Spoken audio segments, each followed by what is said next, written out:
오늘은 종료주일입니다.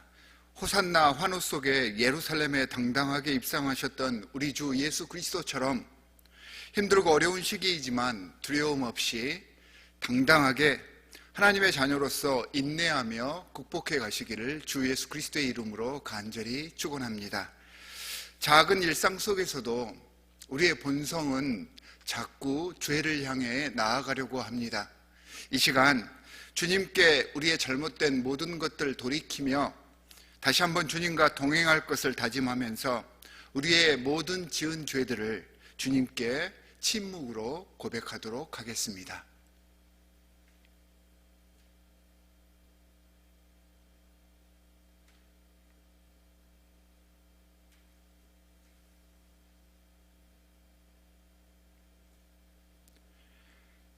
내 이름으로 일컫는 내 백성이 그들의 악한 길에서 떠나 스스로 낮추고 기도하여 내 얼굴을 찾으면 내가 하늘에서 듣고 그들의 죄를 사하고 그들의 땅을 고칠지라.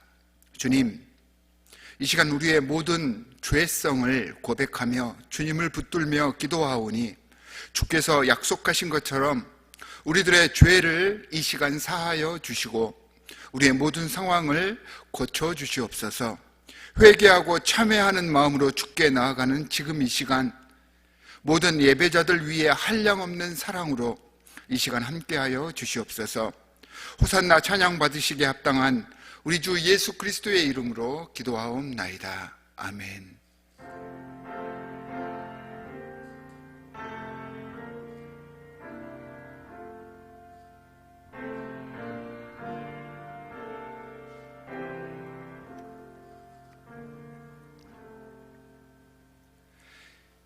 이 시간 우리의 신앙을 하나님께 고백하도록 하겠습니다.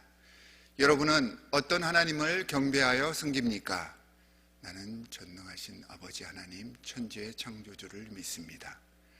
여러분은 구원과 모범을 위해 무엇을 믿습니까? 나는 그의 유일하신 아들, 우리 주 예수 그리스도를 믿습니다. 그는 성령으로 잉태되어 동정녀 마리아에게서 나시고 본디오 빌라도에게 고난을 받아 십자가에 못 박혀 죽으시고 장사된 지 사흘 만에 죽은 자 가운데서 다시 살아나셨으며 하늘에 오르시어 전능하신 아버지 하나님 우편에 앉아 계시다가 거기로부터 살아있는 자와 죽은 자를 심판하러 오십니다. 여러분은 삶과 소망을 위해 무엇을 믿습니까? 나는 성령을 믿으며 거룩한 공교회와 성도의 교제와 죄를 용서받는 것과 몸의 부활과 영생을 믿습니다. 아멘. 교회 소식을 전해드리도록 하겠습니다. 오랫동안 우리가 서로 뵙지를 못하지만 주님의 은혜가 성도 여러분과 가정 위에 함께 하시기를 항상 기도합니다. 계속해서 말씀드리지만 소홀해지기 쉬운 우리의 신앙의 삶을 위해서 기도와 말씀 묵상 그리고 봉헌 생활 그리고 예배에 힘써 주시기 바랍니다. 오늘도 예배를 위해서 이승호 장로님, 최익면 장로님, 권현덕 집사님, 그리고 우리 진동주 반주자님, 박진우 지휘자님, 그리고 설교 영상을 위해서 최재봉 집사님, 최정우 집사님, 곽윤규 집사님께서 수고를 해 주십니다.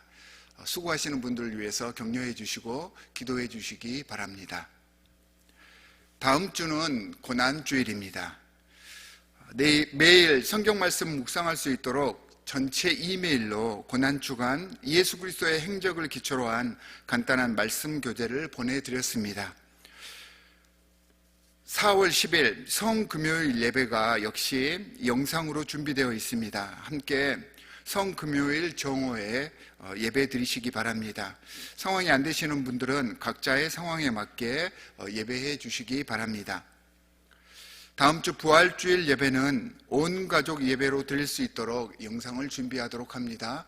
모든 가족이 한 자리에 모여서 예배할 수 있는 귀한 부활의 주일이 될 수 있도록 여러분들께서 힘써 주시고 따라와 주시기 바랍니다.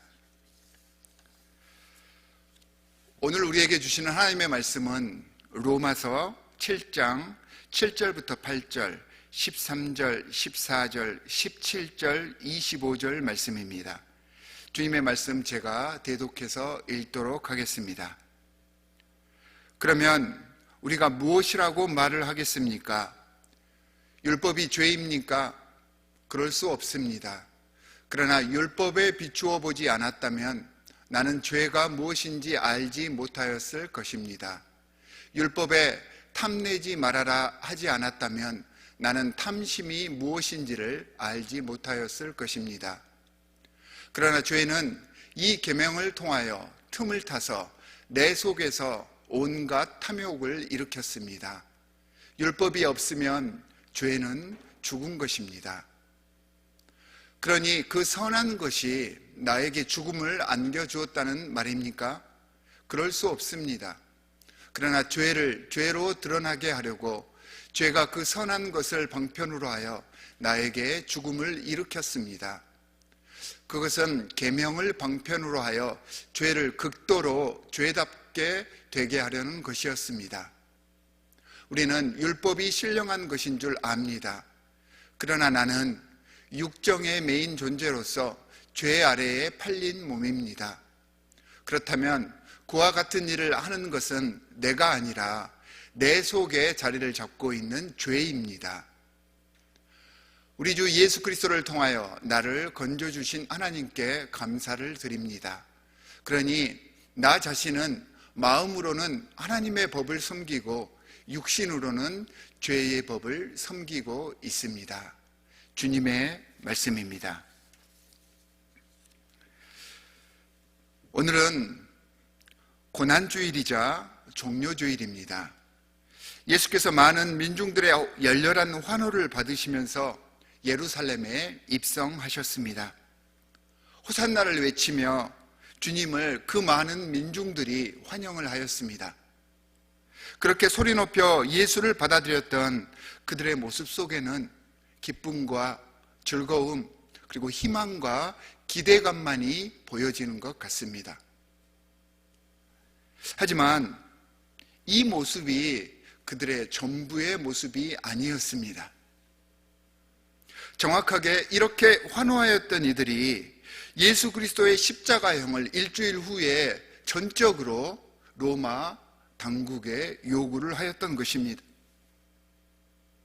이런 민중의 모습을 보면 우리가 보고 느끼는 현실들 그리고 눈앞에 나타나는 그러한 현상들이 전부 다가 아니라는 것을 피부로 느낄 수가 있습니다. 예수 그리스도께서 예루살렘에 입성하셨을 때 보여주었던 이 민중들의 모습처럼 모든 사물들 속에는 이중적인 면모가 항상 함께 공존하고 있습니다. 코로나로 인해서 우리는 많이 다운되어 있습니다. 코로나 바이러스가 우리의 모든 삶을 망쳐버린 것 같이 느껴지기도 합니다. 코로나 바이러스 자체가 악하고 더러운 것임에는 분명하지만 이 코로나 바이러스로 인해서 세상에 악만 판쳐대는 것이 아닙니다. 오히려 이 코로나 바이러스로 인해서 숨겨져 있던 하나님의 선한 의도가 드러나기 시작했습니다. 이 상황을 이겨내기 위한 놀라운 힘들이 우리가 그렇게 악하다고만 생각했던 세상 속에서 봄 햇살에 싹이 올라오듯 그 힘을 확장해 가기 시작했습니다. 암울하기만 한 지금이지만 좋은 뉴스, 한국에서 들려오는 좋은 뉴스 한번 들으시면서 정화하는 시간을 가져보려고 제가 좋은 한국 세상 소식을 잠시 준비해서 보여드리겠습니다.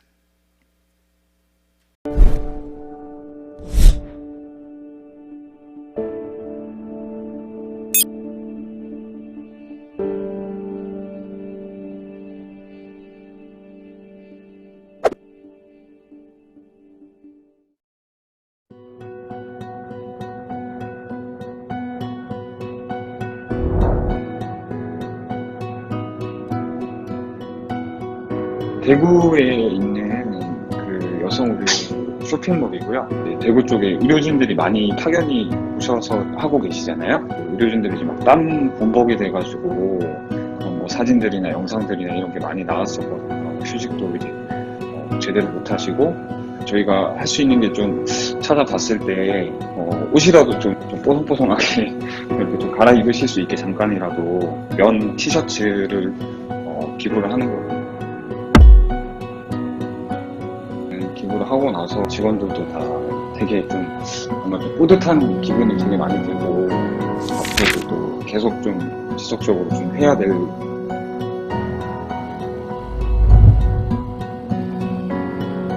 저희도 갔을 때도 기부하는 차량들이 계속 들어왔었어요. 그래서 뭐 뉴스에 많이 나오진 않지만은 그래도 전 국민들이 이렇게 조금씩이라도 다 해주시는 거 보고 지속적으로 좀 다 같이 동참이 되면 좋을 것 같다.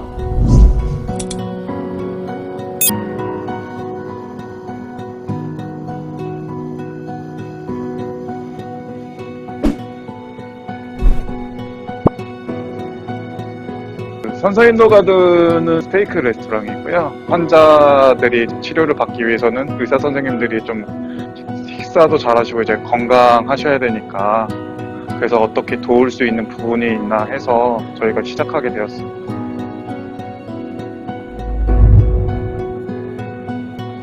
후원금도 뭐 3355씩 뭐 3만원, 뭐 5만원 뭐 이렇게 지원도 해주시고요. 그 다음에 이제 뭐 쌀이나 막 이런 것도 이제 현물로 이제 가져다 주시는 분들도 계시고요. 아직 우리나라도 좋은 분들 많다 뭐 이런 것도 많이 느끼고 있죠.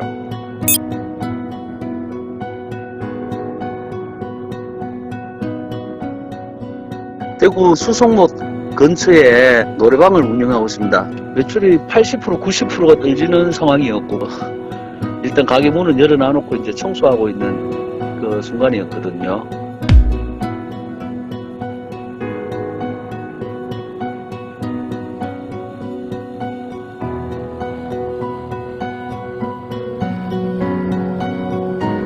뭐 저희가 뭐 월세를 뭐 어떻게 해둘러 그런 말 한 것도 아니고, 먼저 이제 썼더니래 뭐 그래 이제 월세 한 달치를 안 받겠다 이제 그 문자가 있더라고요. 진짜 부끄럽고 뭐 고맙기도 고맙고 진짜 눈물이 좀 날라 그러더라고 정말.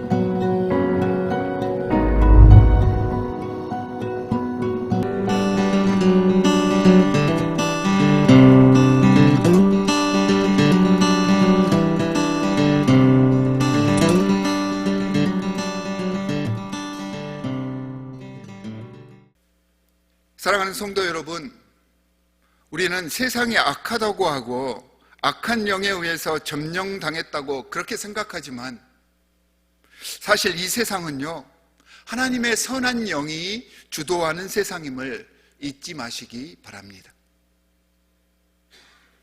우리가 세상에 대해서 오해하듯이 이 로마서를 묵상하면서 오해하는 개념이 하나 있습니다. 그것이 바로 율법입니다.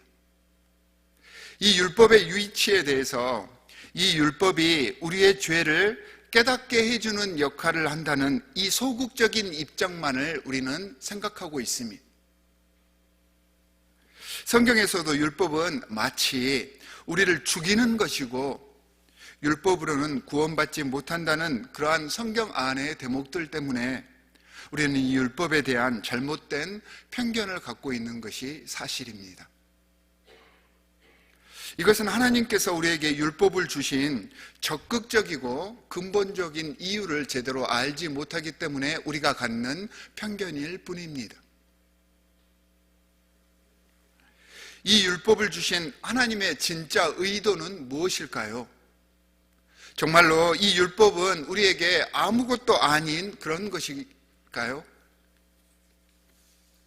오늘은 이 율법에 대해서 조금 더 폭넓게 묵상해 보면서 그 속에 담긴 하나님의 목적을 제대로 이해해 보려고 합니다.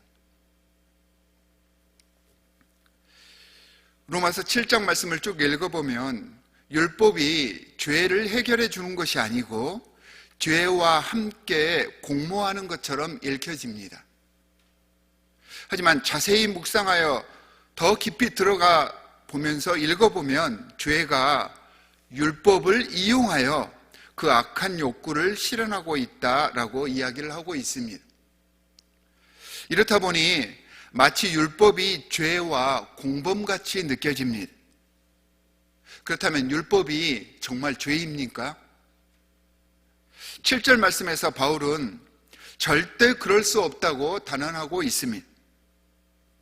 율법이 죄에 의해서 이용당해서 공범과 같은 역할을 한 것은 맞지만 그렇다고 율법 자체에 문제가 있다는 말이 아닙니다. 문제는 이 율법을 이용한 죄입니다.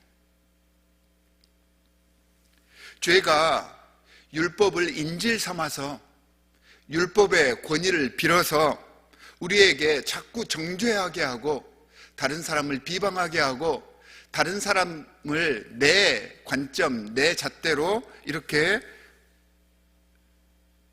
심판하게 해서 그렇게 함으로써 우리를 자꾸 죽이는 것입니다. 율법 자체에는 문제가 없다는 말입니다.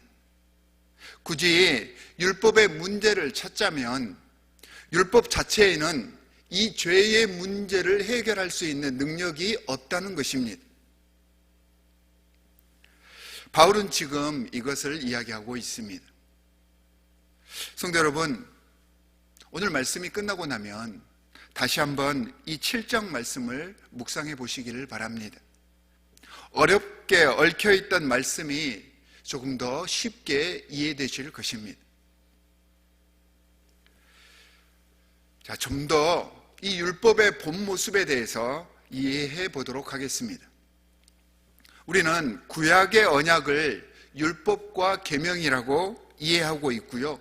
신약으로부터 나타난 새 언약을 복음이다라고 이해하고 있습니다. 여기서 우리가 절대로 오해해서는 안 되는 것이 있습니다. 이 두 언약, 옛 언약과 새 언약이 목적하는 그 내용면이나 목표가 전혀 다르지 않습니다. 에레미야 31장 31절과 33절에 보면요, 이스라엘 백성이 하나님과의 옛 언약을 지키지 않아서 새 언약을 때가 되면 세우신다라고 이야기를 하고 있습니다. 우리가 아는 그 새 언약, 이것은 우리가 정말로 알고 있는 그 복음을 의미합니다. 예수 그리스도가 이 땅에 오시고 난 후에 그 새 언약, 그 복음을 말하고 있습니다. 이 새 언약, 그러니까 복음의 목표가 33절에 나옵니다.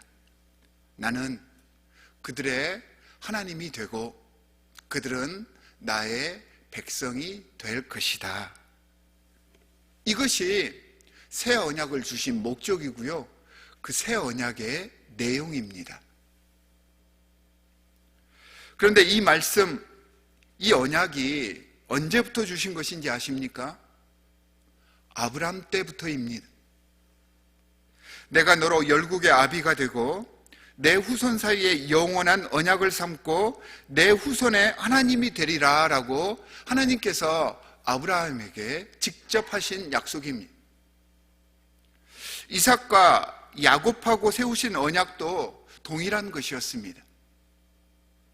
모세에게 이스라엘 백성들을 출애굽시키시면서도 내가 이집트에서 내 백성을 구원하리니 나는 그들의 하나님이 되고 너희는 내 백성이 되리라 라고 약속을 해 주셨습니다.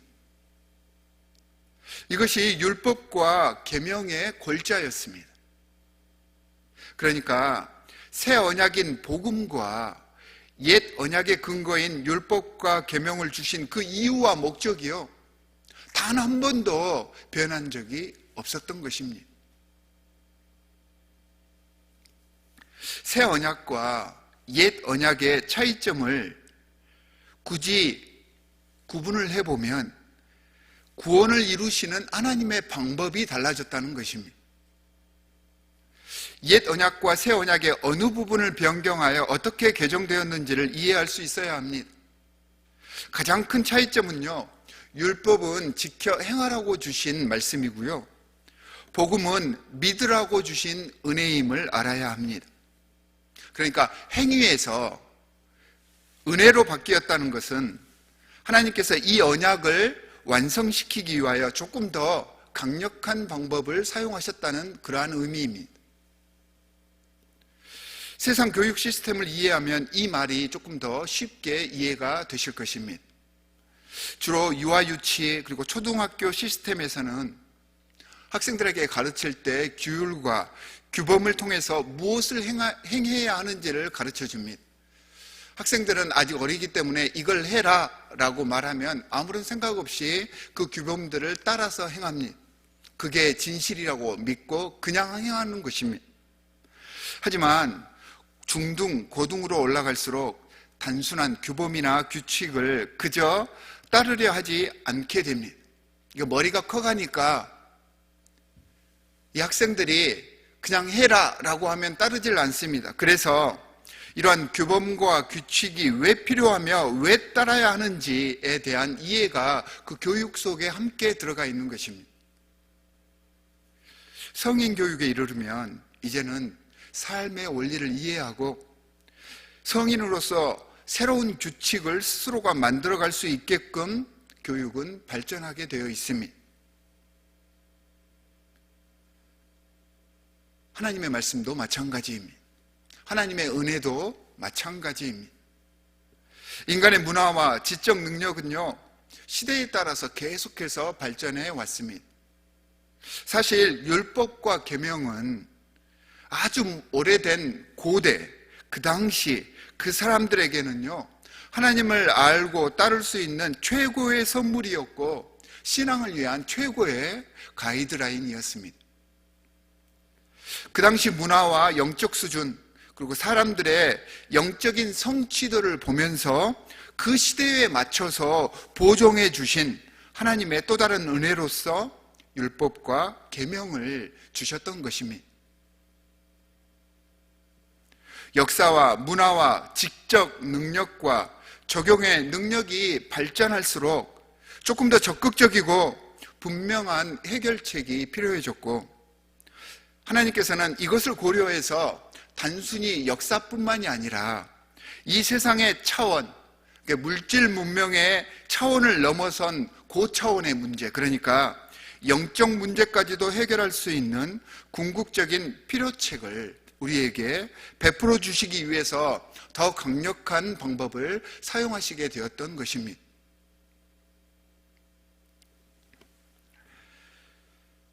그러면 이렇게 묻는 분들도 계십니다. 그렇다면 그 좋은 것이면 진작 주실 것이지 라고 생각을 하실 수도 있습니다. 하지만 줘도 그것이 활용될 수 있어야지 유익한 것입니다. 아무리 좋으면 뭐합니까? 현실과 동떨어지고 그 당시 동시대 사람들이 이해할 수 없으면요, 그것은 아니줌만 못한 것입니다.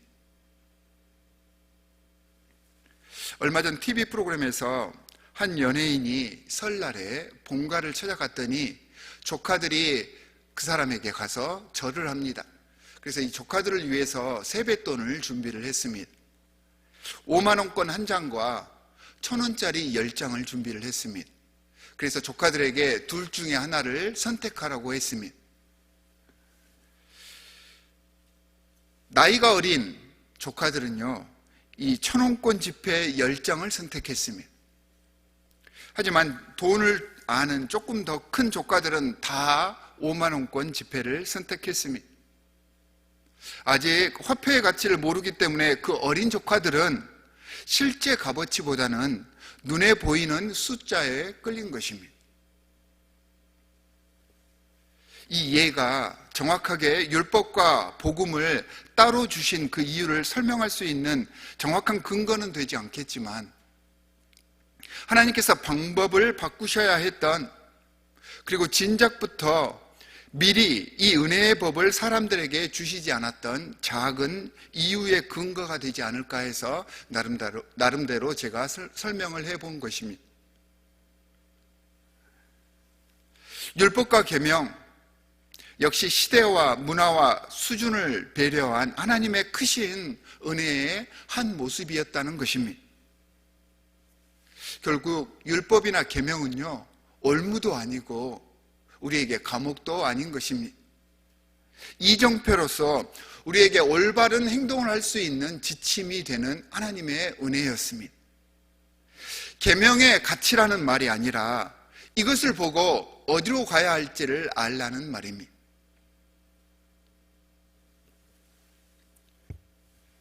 그런데 바울은요, 조금 이상한 말들을 계속해서 합니다.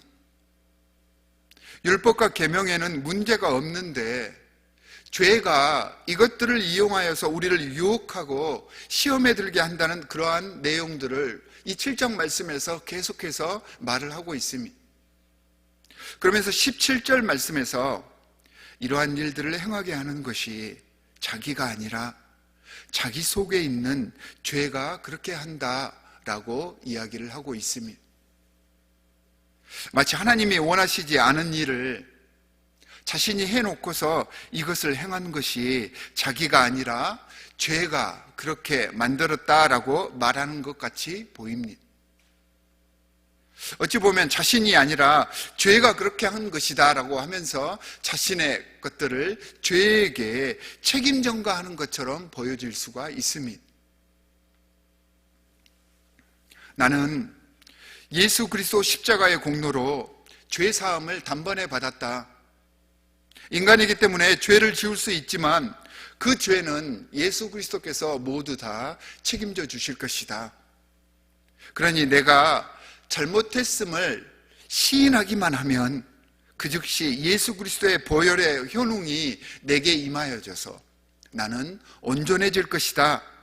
마치 이런 식으로 바울이 생각하는 것처럼 오인해서는 절대 안 됩니다. 여러분, 사도 바울이 이렇게 책임이나 전가하는 사람이었을까요? 사도 바울이 자신이 한 잘못된 것들을 그저 죄라는 개념에 모두 다 책임 전가하려고 저 말을 한 것이 아닙니다. 사도 바울이 저렇게 말을 한 진짜 속내가 무엇인지를 우리는 알아야 합니다. 나는 무죄다, 이걸 이야기하기 위해서 저 말을 한 것이 아닙니다.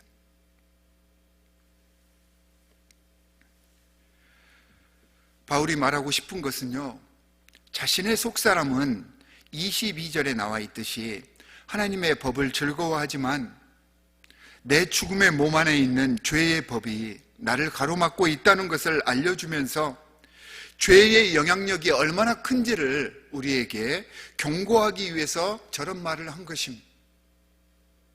이런 상태에 있는 자신이 비참한 사람이라고 탄식하고 있는 것입니다.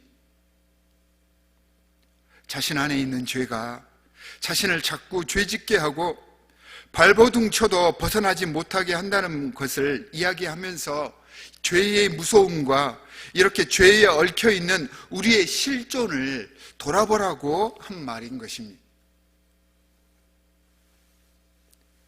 이 죄에 대해서 자신만만해 하지 말라는 것입니다.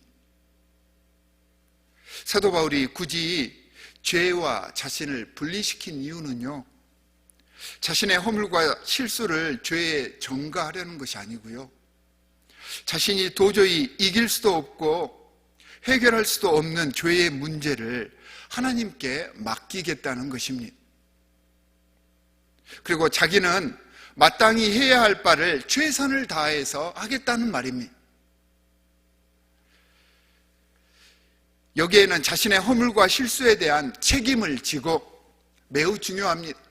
자신의 죄에 대해서 자기 스스로가 책임을 지고 진정으로 회개하며 선한 사역을 위해서 정진하겠다는 그러한 의미가 함께 포함되어 있는 것입니다. 물론 죄에 의해서 고통당하는 비참한 우리 실존의 문제에 대한 해답은 오직 예수 그리스도이십니다. 이 죄의 문제, 내 스스로 해결되지 않아서 마음으로는 하나님의 법을 섬기며 안간힘을 다해 살지만 죄인이고 연약하기에 이 죽어가는 육신으로는 죄의 법을 섬기며 살 수밖에 없다고 했습니다.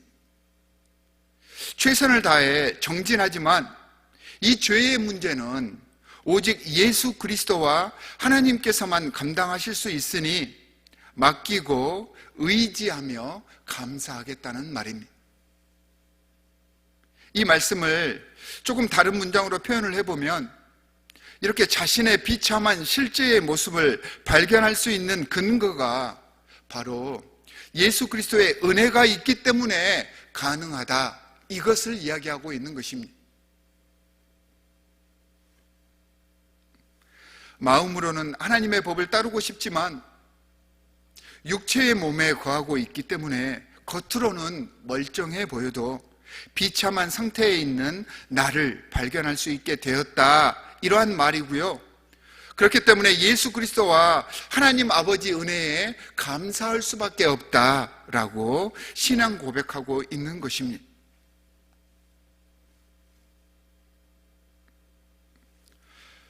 오늘 말씀을 준비하다 보니 우리가 알고 있고 깨닫고 있는 많은 것들 중에서 제대로 알고 있는 것들이 얼마나 있나 생각을 하게 됩니다. 우리는 겉으로 보이는 현상들, 현재 당하는 고통과 괴로움, 불편함으로 그 속에 들어있는 진실된 하나님의 속마음을 너무도 쉽게 단정해버리고 왜곡해버릴 때가 많았습니다. 평화롭게 보이던 것이 실상은 겉과는 전혀 다른 고통과 좌절을 품고 있습니다.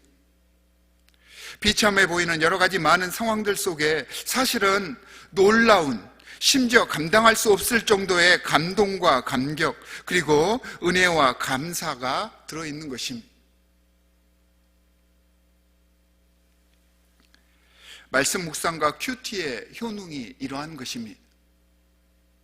단순히 그 말씀 속에 들어있는 문자적 의미나 시대적 상황, 그 당시에 역사하신 하나님과 예수 그리스도의 사역이 아니라 지금도 우리들의 삶 구석구석을 인도하시고 깨우쳐 주시는, 살아 움직이고 생동감 있게 활동하시는 아버지 하나님과 독생자 예수 그리스도, 그리고 성령님의 그 동일한 은혜와 사랑을 느끼고 삶 속에서 이 말씀을 통해서 나를 녹여낼 수 있어야 하는 것입니다. 종료주의를 맞아서 전혀 겉과 속이 달랐던 이스라엘 백성들의 군중 속을 지나가셔야만 했던 예수 그리스도의 복잡하면서도 심란했던 그 마음을 함께 공감할 수 있었으면 좋겠습니다. 예수 그리스도의 예루살렘 입장에 환호했던 이스라엘 백성들의 환호가 진짜 환호가 아니듯이 우리를 올가매던 율법과 계명이 겉으로는 죄의 하수인처럼 보였지만 실제는 하나님께서 우리에게 주셨던 은혜의 한 종류였듯이 우리의 멀쩡히 보이는 이 실존, 현재의 모습 속에 우리는 죄로 인해 비참한 상태에 있다는 것을 바울은 오늘 말씀을 통해서 우리에게 고백하고 있는 것입니다. 그리고 이 비참함의 극복이 항상 예수뿐이었으며 오직 예수뿐이었음을 바울이 우리에게 말하고 있는 것입니다. 예수 그리스도라는 이 모든 문제의 해결책을 얻고 나서야 자신과 인간, 그리고 모두가 가지고 있던 이 문제의 실상을 깨달을 수 있었다는 말입니다. 겉으로 드러나지 않았던 영적 문제로 절망하고 있었는데 예수 그리스도의 은혜와 하나님 아버지의 그 사랑을 경험해 보니까 그 문제가 무엇이었고 이 문제가 어떻게 해결되었는지를 알았다는 것을 지금 이 말씀을 통해서 로마 교회와 우리 모두에게 고백하고 있는 것입니다. 사랑하고 보고 싶은 성도 여러분, 오늘은 율법과 복음, 그리고 죄와 우리의 관계를 조명하면서 말씀을 준비해 보았습니다. 어려운 주제이고 교리라서 한 번의 설교로 이 모든 개념과 그 사이의 관계들을 다 설명할 수는 없겠지요. 하지만 이러한 주제들을 이해해보고 묵상하며 끊임없이 이 말씀들이 우리 삶 속에서 제 역할을 하게 하기 위해서 함께 같은 마음으로 오해 없이 받아들여 주시기 바랍니다. 항상 우리를 위해서 변함없이 지켜주시는 하나님과 그 아들 독생자 예수 그리스도에 대한 감사와 찬양으로 보이는 것들에 휘둘리지 않고 그 속에 임하시는 하나님의 큰 섭리를 깨달아가는 오늘 종료주일 하루가 되시며 또 이 종료주일로부터 시작되는 고난주간을 잘 묵상하고 그 의미를 되새기시는 한 주가 되시기를 주 예수 그리스도의 이름으로 간절히 축원합니다. 우리 함께 찬송가 144장 예수 나를 위하여 찬양하도록 하겠습니다.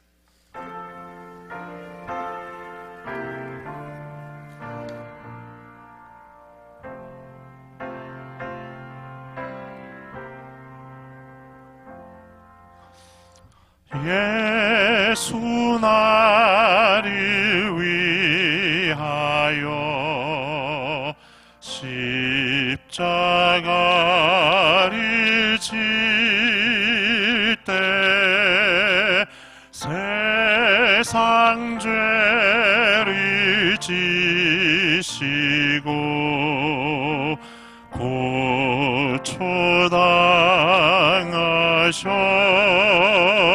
고초당하셨네. 예수여 예수여 나의 죄 위하여 보배 피를 흘리니 죄임 받으소서.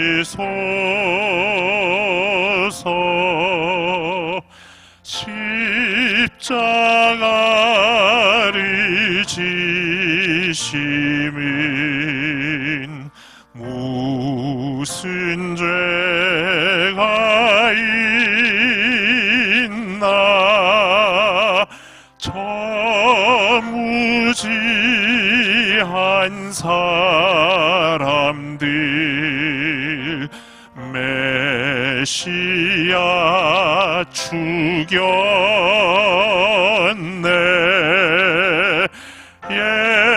예수여 예수여 나의 죄 위하여 보배 피를 흘리니 죄임 받으소서.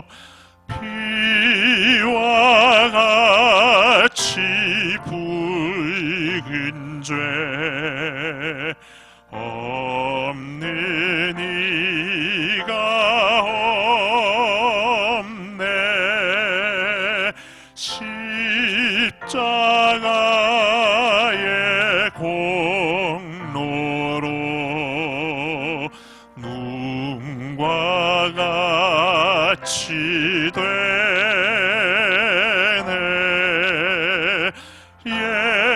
예수여 예수여 나의 죄 위하여 보배 피를 흘리니 죄임 받으소서.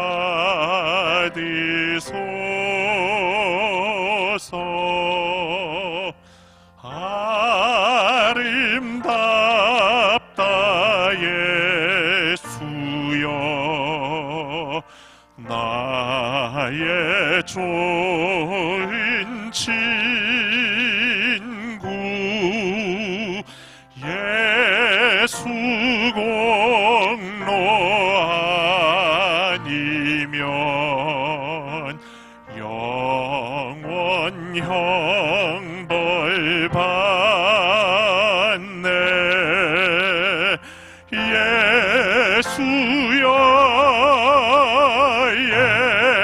예수여 나의 죄 위하여 법의 피를 흘리니 죄임 받으소서.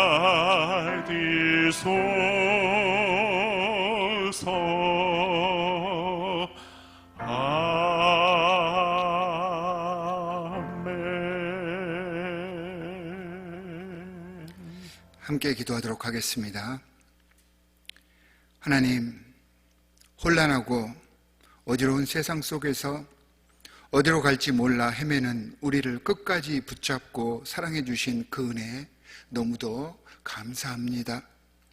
보이는 것만 쫓고 우리 좋을 대로 판단해 버리고, 그래서 그 속에 담겨진 하나님의 참 사랑을 알아보지 못하고 살아온 죄, 이 시간 모두 주님 앞에 고백해 봅니다. 말씀을 통해 주님께서 우리에게 은혜로 율법과 복음을 함께 허락하심을 깨달았습니다. 죄의 무거운 멍에 때문에 절망하고 고민할 때도 있지만 주님께서는 우리와 함께 하시기에 이 시간부터는 걱정하지 않도록 하겠습니다. 예수께서 고난의 십자가를 지시기 위해 예루살렘으로 들어가셨던 이 종료주일의 참 의미를 깨우쳐서 주님의 그 사랑 다시 새기며 모든 보여지는 것 속에 감추어진 하나님의 놀라운 섭리들을 깨우쳐가는 고난주간 될 수 있도록 주님께서 성령으로 우리와 함께하여 주시옵소서. 코로나 바이러스, 여러 가지 많은 죄의 문제들, 관계와 절망의 문제들, 이 시간 주님께 모두 다 맡깁니다. 우리의 모든 문제들 우리보다 더 잘 아시오니 우리를 지키시고 성령으로 함께하사 넉넉히 이겨낼 힘을 저희에게 허락하여 주시옵소서. 특별히 주님의 사랑하는 이 디트로이트 한인연합장로교회 공동체 위에 함께하셔서 서로의 모습 속에서 예수 그리스도의 성품과 사랑을 발견하며 함께 기뻐하며 헌신하게 하여 주시옵소서.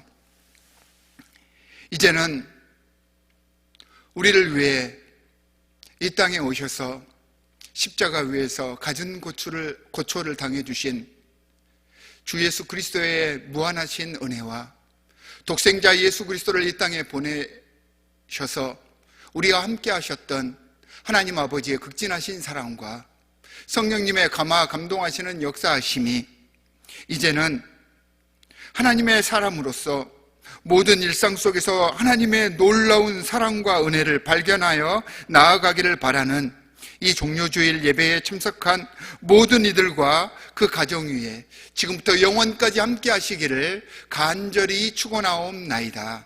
아멘.